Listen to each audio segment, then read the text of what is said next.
একটা কর্মসংস্থানের ব্যবস্থা করে হয়েছে। তো কর্মসংস্থানের ব্যবস্থাটা করেছে পুনাক সভানেত্রী। তো আমি অনেক ধন্যবাদ জানাই তাকে, যে আমি আসলে এতদিন তো বেকারই ছিলাম। কর্মসংস্থানের জন্য অনেক মানুষের দরজায় গিয়েছি যে আমার জন্য একটা সরকারি কর্মসংস্থানের ব্যবস্থা করা হয়। তো এখন যে কর্মসংস্থানের ব্যবস্থা করা হয়েছে বর্তমান, আমি সেটার জন্য অনেক খুশি, আলহামদুলিল্লাহ, যে আমি অসহায় মানুষের পাশে দাঁড়াতে পারবো বা আমি কিছু করতে পারবো এজন্য। আর আমার একটা স্বপ্ন মাননীয় প্রধানমন্ত্রীর সাথে দেখা করা। সবার কাছে একটা অনুরোধ, আমাকে যদি ওই পর্যন্ত একটু পৌঁছাই দেন, আমি যদি তার সাথে একটু সরাসরি কথা বলতে পারি, আমার এই স্বপ্নটা সফল হবে। আর কোনো চাওয়া নাই, তার কাছেই আমি চেয়ে নেব আমার যা চাওয়ার। না, আমি এটাকে ছাড়তে পারবো না, এটা আমার হৃদয়ে গাথা, আমি এটাকে ছাড়তে পারবো না। তবে আমি না, নেতৃত্ব দেওয়ার জন্য আরও নেত্রী আমি তৈরি করেছি, তারা নেতৃত্ব দিবে।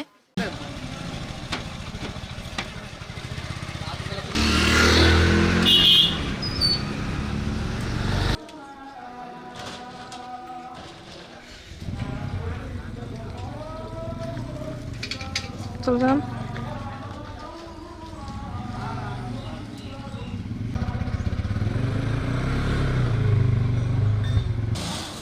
যান যান।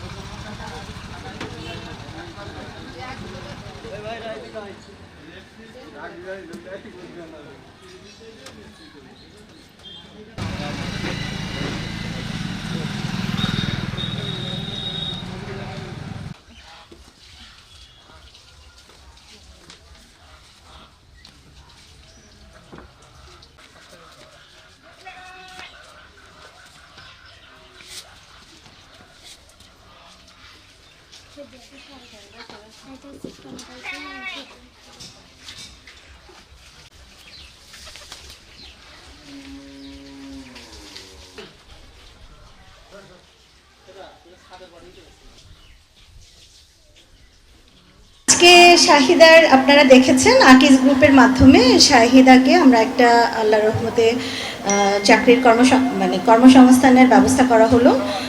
সে এক্সিকিউটিভ অফিসার হিসেবে আকিজ গ্রুপে ইনশাল্লাহ জয়েন করছে। আমরা তাকে অলরেডি তার অ্যাপয়েন্টমেন্ট লেটারটা হ্যান্ড ওভার করেছি। যদি মানুষের ইচ্ছা শক্তি থাকে, কেউ কোনো কিছুতেই নিজেকে মাথা না নামিয়ে রাখতে না রেখে মাথা উঁচু করে কিভাবে দাঁড়াতে হয়, সেটাই কিন্তু আমাদের শাহিদা শিখিয়েছে।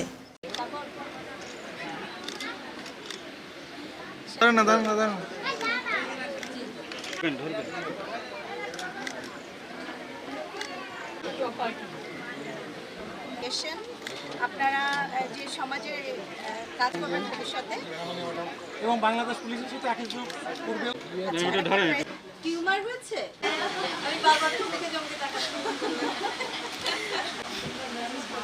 এই নাইসের জন্য।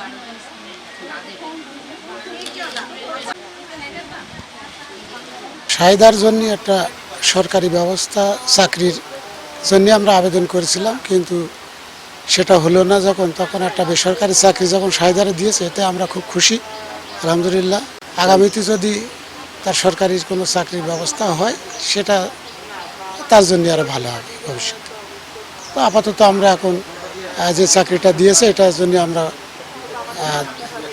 খুশি এবং ধন্যবাদ জানাচ্ছি।